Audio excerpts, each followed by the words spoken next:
Good morning. నేను ఈరోజు చెప్పబోయే టాపిక్ భారతదేశంలో జల కాలుష్య నియంత్రణ చట్టాల గురించి ఈరోజు తెలుసుకుందాం.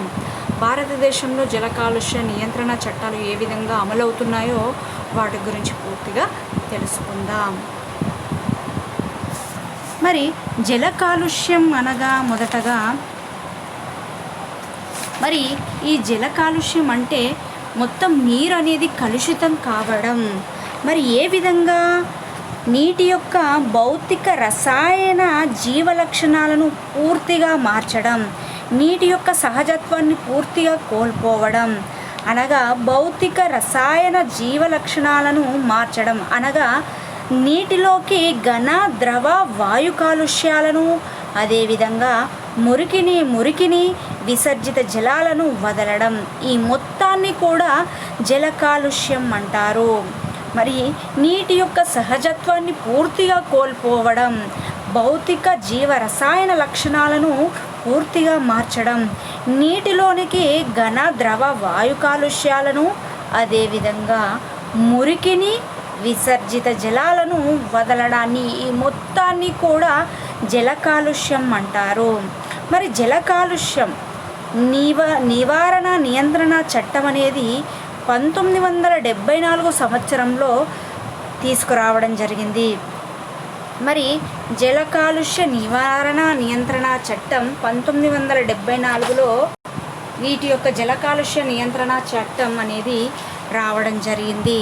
మరి జల కాలుష్య నియంత్రణ నివారణ చట్టం యొక్క ముఖ్య లక్ష్యాలు ఏంటిది అంటే జల కాలుష్యాన్ని నివారించడం మరియు నియంత్రించడం కోసం కేంద్ర మరియు రాష్ట్ర మండలాలను ఏర్పాటు చేయడం జరిగింది. ఈ భారతదేశంలో జల కాలుష్య నియంత్రణ చట్టం యొక్క ముఖ్య ఉద్దేశం ఏంటిది అంటే జల కాలుష్యాన్ని పూర్తిగా నివారించడం. మరి నివారించడం కోసం, నియంత్రించడం కోసం కేంద్ర రాష్ట్ర మండలాలను ఏర్పాటు చేయడం జరిగింది. నీరు కాలుష్యం కాకుండా చూసేందుకు కేంద్ర రాష్ట్ర మండల అధికారులను మరియు విధులు ఏర్పాటు చేయడం జరిగింది. నీరు ఎక్కువ కలుషితం కాకుండా చూసేందుకు వీలుగా కేంద్ర మరియు రాష్ట్ర మండలాలకు అధికారులు మరియు విధులు ఏర్పాటు చేయడం జరిగింది. మరి మొదటగా కేంద్ర మండలి విధులు. మరి జల కాలుష్యం నివారణ మరియు నియంత్రణ కోసం కేంద్ర ప్రభుత్వానికి సలహాలు ఇవ్వడం, మరి రాష్ట్ర మండలాలకు కార్యక్రమాలను సమన్వయపరచడం. మరి రాష్ట్ర మండలాలకు ఈ కేంద్ర ప్రభుత్వం రాష్ట్ర మండలాలకు కార్యక్రమాలను ఏర్పాటు చేయడం, మరి అదేవిధంగా రాష్ట్ర మండలాలకు సాంకేతిక సహాయం ఇవ్వడం లేదా జల కాలుష్య నివారణ కోసం పరిశోధనలకు మార్గదర్శకం చేయడం. మరి అదేవిధంగా జల కాలుష్య నివారణ మరియు నియంత్రణ కోసం ప్రచార సాధనాల ద్వారా జాతీయ స్థాయిలో సమగ్ర ప్రణాళికలను రూపొందించడం. మరియు అదేవిధంగా జల కాలుష్య వివరాలను సేకరించి వాటిని ప్రచురించి మాన్యువల్ పుస్తకాల రూపంలో వాటిని ప్రచురించడం. జల కాలుష్య నమూనాలను సేకరించి కాలుష్యాన్ని విశ్లేషించడానికి ప్రయోగశాలలను ఏర్పాటు చేయడం. అదేవిధంగా సెక్షన్ 18 కింద అవసరమైన రాష్ట్ర మండలాలకు విధులను నిర్వహించే విధంగా ఈ కేంద్ర మండలాల విధులు ఏర్పాటు చేయడం జరిగింది. ముఖ్యంగా కేంద్ర మండలాల లక్ష్యాలు జల కాలుష్య నియంత్రణ కోసం లక్ష్యాలను ఏర్పాటు చేయడం జరిగింది. ఈ జల కాలుష్య నివారణ నియంత్రణ కోసం కేంద్ర రాష్ట్ర మండలాలను ఏర్పాటు చేయడం జరిగింది. నీరు కాలుష్యం కాకుండా చేసేందుకు రాష్ట్ర మండలాలకు అధికారులకు విధులను ఏర్పాటు చేయడం జరిగింది. కేంద్ర మండల విధులు ఏంటిదంటే ఈ కేంద్ర ప్రభుత్వం రాష్ట్ర మండల కార్యక్రమాలను సమన్వయపరచాలే. మరి రెండవది చూసినట్లయితే రాష్ట్ర మండలాలకు సాంకేతిక సహాయం ఇవ్వాలి. అదేవిధంగా జల కాలుష్య నివారణ కోసం పరిశోధనలను మార్గదర్శకం చేయాలి. మూడవది చూసినట్లయితే జల కాలుష్యం నివారణ నియంత్రణ కోసం ప్రచార సాధనాల ద్వారా జాతీయ స్థాయిలో సమగ్ర ప్రణాళికలను రూపొందించాలి. మరి అదేవిధంగా 4వది చూసినట్లయితే జల కాలుష్య వివరాలను సేకరించి, ఎక్కడైతే జల కాలుష్యం జరిగిందో అక్కడ వివరాలను సేకరించి వాటిని ప్రచురించి మాన్యువల్ రూపంలో పుస్తకాలను ప్రచురించాలి. జల కాలుష్య నమూనాలను సేకరించి, 5వది జల కాలుష్య నమూనాలను సేకరించి కాలుష్యాన్ని విశ్లేషించి ప్రయోగశాలను ఏర్పాటు చేయాలి. సెక్షన్ 18 కింద అవసరమైతే రాష్ట్ర మండలాల విధులను నిర్వహించాలి. ఇవి కేంద్ర మండలి యొక్క విధులు. మరి రాష్ట్ర మండలి విధులు ఏంటి? జల కాలుష్యాన్ని నియంత్రణ కోసం రాష్ట్ర ప్రభుత్వానికి సలహాలు ఇవ్వాలి.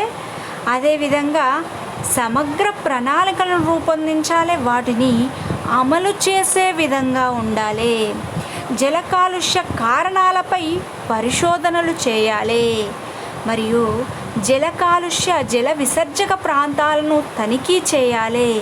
కాలుష్య ప్రణాళికలను నిర్ణయించడం కోసం, అదేవిధంగా కేంద్ర మండలి సమన్వయంతో జల కాలుష్య నివారణ కోసం శిక్షణ కార్యక్రమాలను నిర్వహించడం. మరియు తరువాత జల కాలుష్య కారకాలపై విశ్లేషణ జరిపేందుకు ప్రయోగశాలను ఏర్పాటు చేయాలి.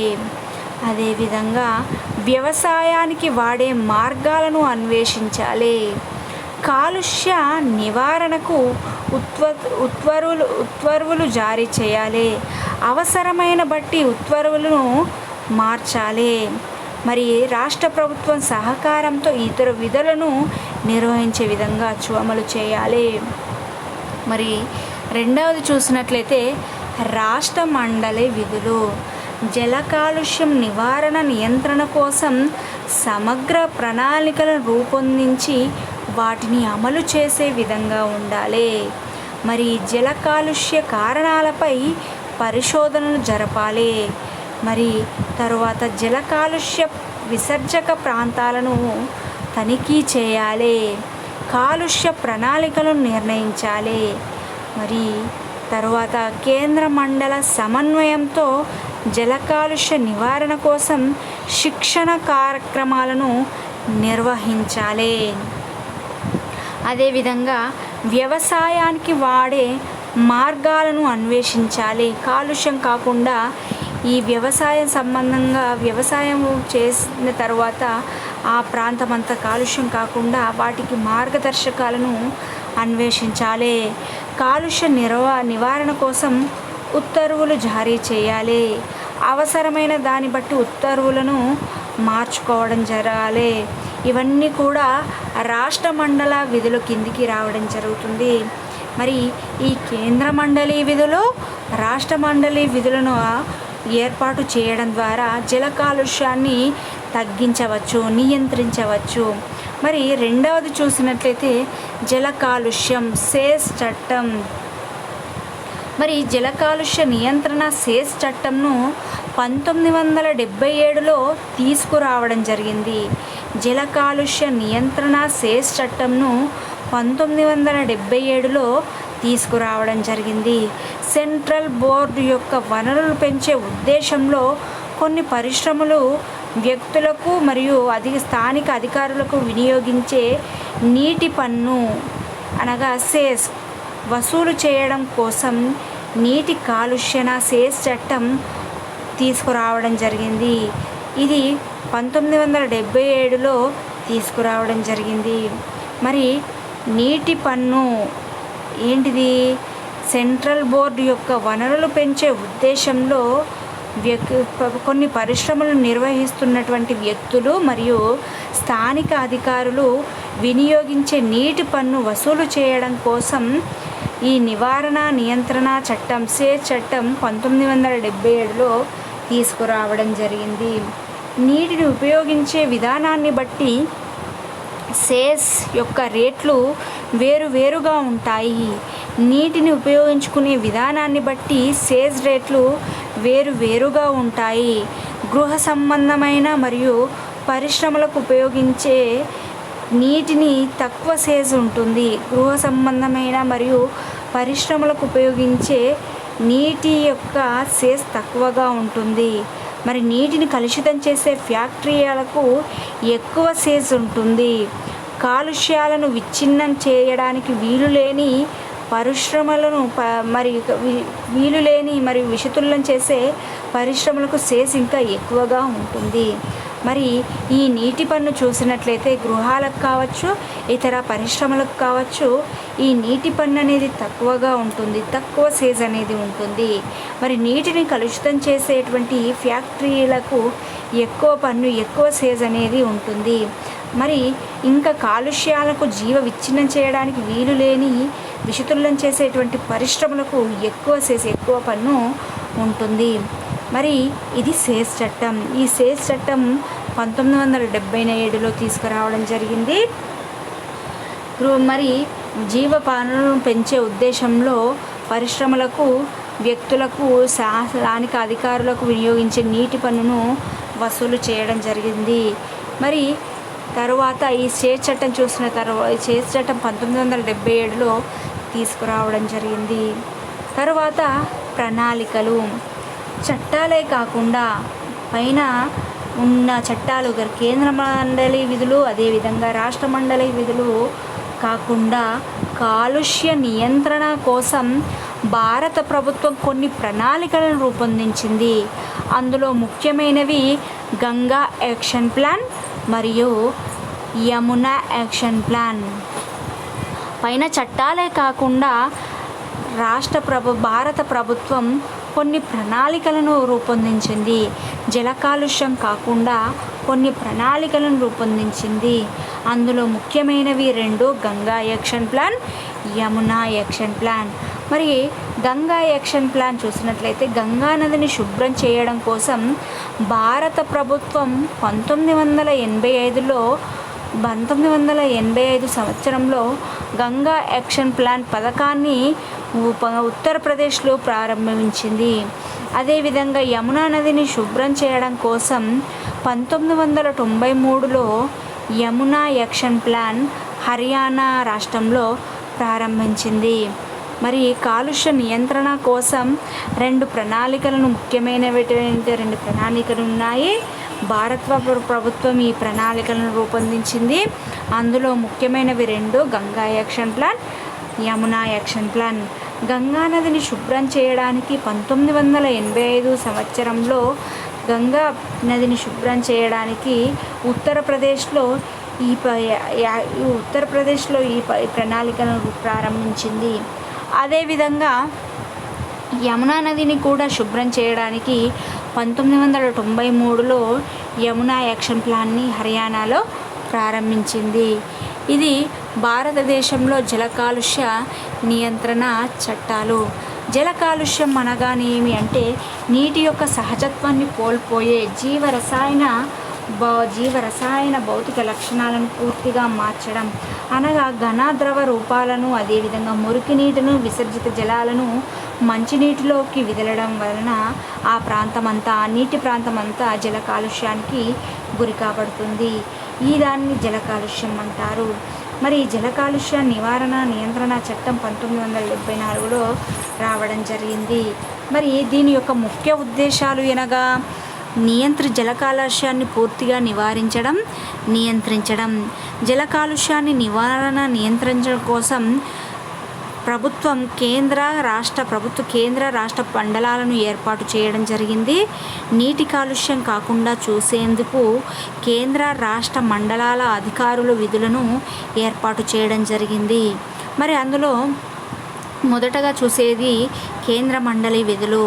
మరి కేంద్ర మండలి విధులు ఏ పనులను నిర్వర్తిస్తుందంటే రాష్ట్ర మండలాలకు కార్యక్రమాలను ఏర్పాటు చేస్తుంది, రాష్ట్ర మండలాలకు సాంకేతిక సలహాలు ఇవ్వడం, అదేవిధంగా జల కాలుష్య నివారణ కోసం పరిశోధనలు మార్గదర్శకం చేయడం, అదేవిధంగా ప్రచార సాధనాలను జాతీయ స్థాయిలో ఏర్పాటు చేయడం, అదేవిధంగా జల కాలుష్య వివరాలను సేకరించి వాటిని ప్రచురించి మాన్యువల్ రూపంలో, పుస్తకాల రూపంలో ప్రచురించడం జరుగుతుంది.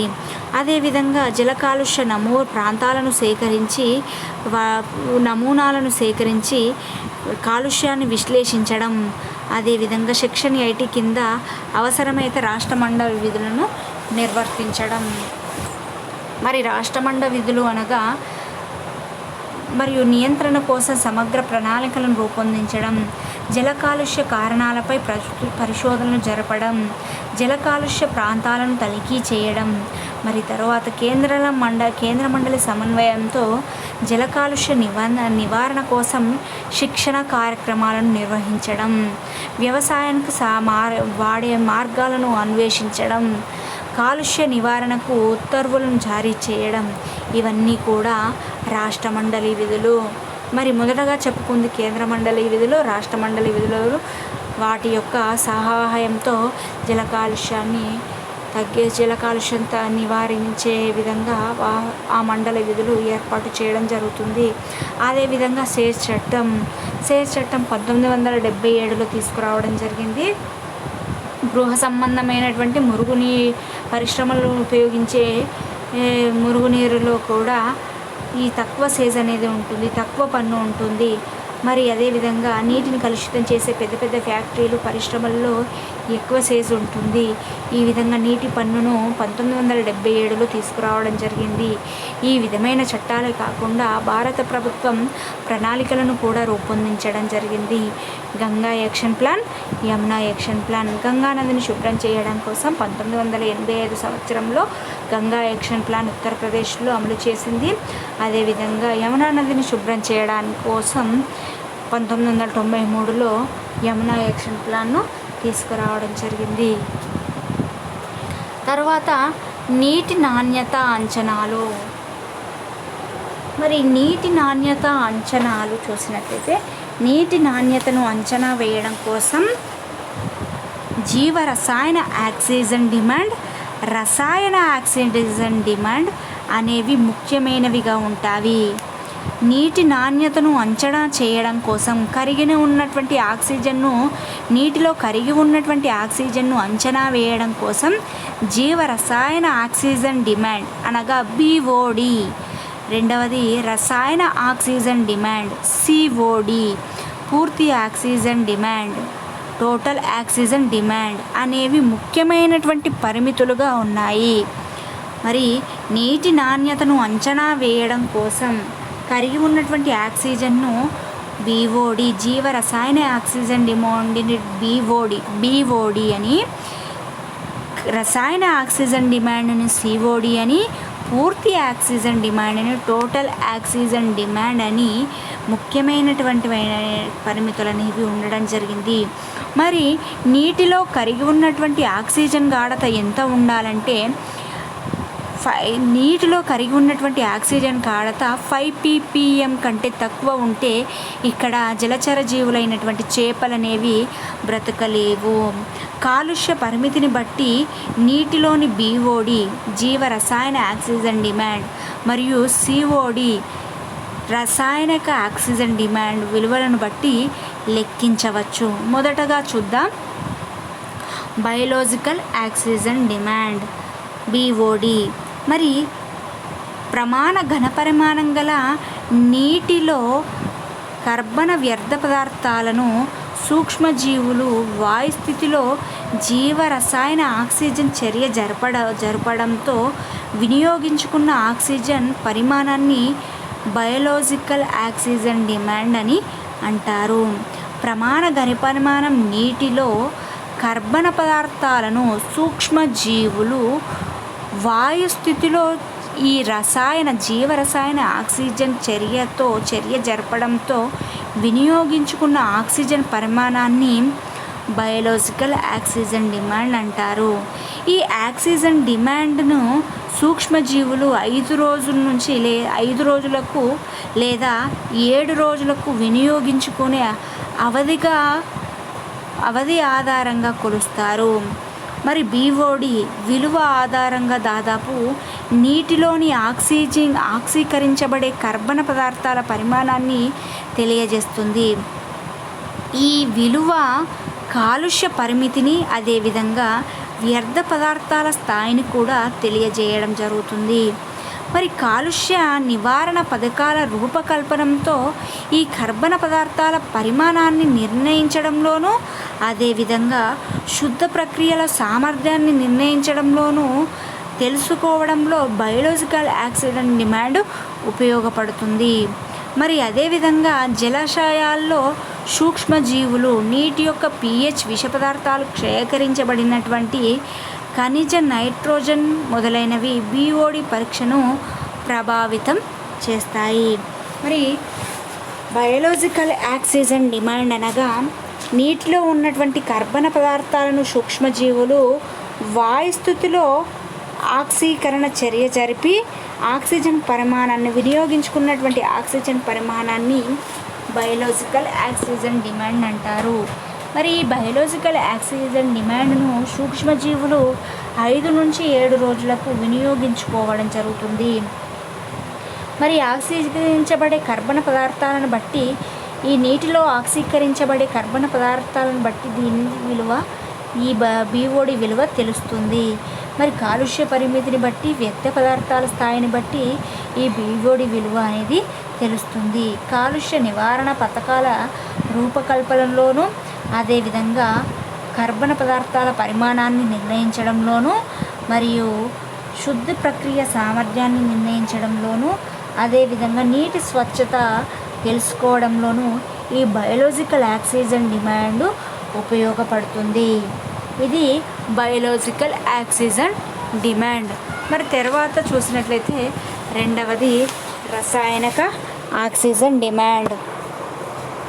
మరి మురుగునీటిలో కరిగి ఉన్నటువంటి ఆక్సిజన్ను కొలిచి తద్వారా మురుగునీటిలో ఉన్న కాలుష్యాన్ని కొలిచే మరొక పద్ధతినే కెమికల్ ఆక్సిజన్ డిమాండ్ అంటారు. మురుగులో కరిగి ఉన్నటువంటి ఆక్సిజన్ను కొలిచి తద్వారా మురుగునీటిలో ఉన్నటువంటి కాలుష్యాన్ని కొలిచే మరొక పద్ధతినే కెమికల్ ఆక్సిజన్ డిమాండ్ అంటారు. మరి దీనిని మిల్లీగ్రామ్స్ లీటర్లలో కొలుస్తారు. మిల్లీగ్రామ్స్ లేదా లీటర్స్లో కొలవడం జరుగుతుంది. మరి కర్బన పదార్థాల స్థాయిని లెక్కించడానికి ఈ సిఓడి విలువ ఉపయోగపడదు. మరియు కర్బన పదార్థాల స్థాయిని లెక్కించడానికి అనగా ఈ రసాయన విలువ అనేది ఉపయోగపడదు. మరి కాలుష్య నివారణ యాజమాన్యంలోనూ, అదేవిధంగా కాలుష్య శుద్ధి కోసం వాడే యంత్రాలలోనూ ఈ రూపకల్పన చేయడంలో, మురుగునీటి శుద్ధీకరణ చేసేటువంటి యంత్రాలలో ఈ రసాయనిక ఆక్సిజన్ డిమాండ్ అనేది ఉపయోగపడుతుంది.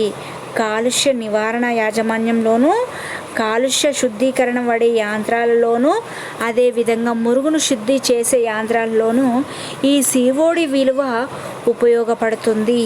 విష పదార్థాలు, సూక్ష్మజీవులు పెరుగుదల అనుకూలించని పరిస్థితుల్లో ఈ సిఓడి విలువ ప్రభావితం చేయలేవు. మరియు ఆక్సిజన్ డిమాండ్ ఎక్కువగా ఉంటే తీసుకున్న నమూనా ద్రావణంలో కాలుష్యం కూడా ఎక్కువగా ఉంటుంది. మరియు తర్వాత రెండవది చూసినట్లయితే రసాయనిక ఆక్సిజన్ డిమాండ్. మరియు మురుగునీటిలో ఉన్నటువంటి కాలుష్యాన్ని కొలిచేటువంటి పద్ధతిని కెమికల్ ఆక్సిజన్ డిమాండ్ అంటారు.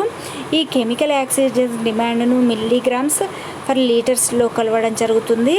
కాలుష్య నివారణ యాజమాన్యంలోనూ, కాలుష్యాన్ని శుద్ధీకరణ చేసే యంత్రాలలోనూ, అదేవిధంగా మురుగుని శుద్ధి చేసేటువంటి యంత్రాలలోనూ ఈ సిఓడి విలువ ఉపయోగపడుతుంది. మరి రసాయనిక ఆక్సిజన్ డిమాండ్ ఎక్కువగా తీసుకున్నటువంటి నమూనా ద్రావణంలో కాలుష్యం ఎక్కువగా ఉంటుంది. మరి ఇది నీటి నాణ్యత అంచనాలు. నీటి యొక్క నాణ్యతను అంచనా వేయడానికి, కరిగి ఉన్నటువంటి ఆక్సిజన్ అంచనా వేయడానికి రసాయనిక ఆక్సిజన్ బీఓడి అని, రసాయనిక ఆక్సిజన్ని డిఓడి అని, పూర్తిగా ఆక్సిజన్ డిమాండ్ని టోటల్ ఆక్సిజన్ డిమాండ్ అని ఉండడం జరుగుతుంది. వీటి యొక్క నీటిలో కరిగి ఉన్నటువంటి ఆక్సిజన్ గాఢత 5 ppm కంటే తక్కువగా ఉంటే అక్కడ ఉండేటువంటి జలచర జీవులైన చేపలు అనేవి బతకలేవు. మరి నీటిలో BOD COD విలువలను బట్టి ఇక్కడ లెక్కించవచ్చు. BOD అనగా నీటిలో ఉన్నటువంటి కర్బన పదార్థాలను సూక్ష్మజీవులు వాయు స్థితిలో జీవరసాయన ఆక్సీకరణ చర్య జరపడంలో వినియోగించుకున్న ఆక్సిజన్ పరిమాణాన్ని బయోలాజికల్ ఆక్సిజన్ డిమాండ్ అంటారు. ఈ డిమాండ్ను సూక్ష్మజీవులు 5 నుంచి 7 రోజుల వరకు వినియోగించుకోవడం జరుగుతుంది. ఈ BOD విడువ ఆక్సీకరించబడే కర్బన పదార్థాల పరిమాణాన్ని బట్టి తెలియజేయడం జరుగుతుంది. మరి ఈ కాలుష్య పరిమితిని బట్టి వ్యర్థ పదార్థాలను బట్టి తెలియడం జరుగుతుంది. మరి ఈ కాలుష్య నివారణ రూపకల్పనలోనూ పదార్థాలను నిర్ణయించడంలోనూ శుద్ధి ప్రక్రియ సామర్థ్యాన్ని నిర్ణయించడంలోనూ ప్రవాహ కాలుష్యాలను నివారించడంలోనూ వాటి యొక్క స్వచ్ఛత తెలుసుకోవడంలోనూ బయోలాజికల్ ఆక్సిజన్ డిమాండ్ పూర్తిగా ఉపయోగపడుతుంది. అదేవిధంగా జలాశయాల్లో ఉండేటువంటి సూక్ష్మజీవులు నీటి యొక్క విష పదార్థాలు క్షయీకరించబడినటువంటి ఖనిజ నైట్రోఫికేషన్ పరీక్షను ప్రభావితం చేయడం జరుగుతుంది. ఇది బయోలాజికల్ ఆక్సిజన్ డిమాండ్. రసాయనిక ఆక్సిజన్ డిమాండ్ అనగా మురుగునీటిలో కరిగి ఉన్న ఆక్సిజన్ను కొలిచి మురుగునీటిలో కాలుష్యాన్ని కొలిచేటువంటి మరొక పద్ధతిని కెమికల్ ఆక్సిజన్ డిమాండ్ అని అంటారు. మరి దీనిని మిల్లీగ్రామ్స్ లీటర్స్లో కొలుస్తారు.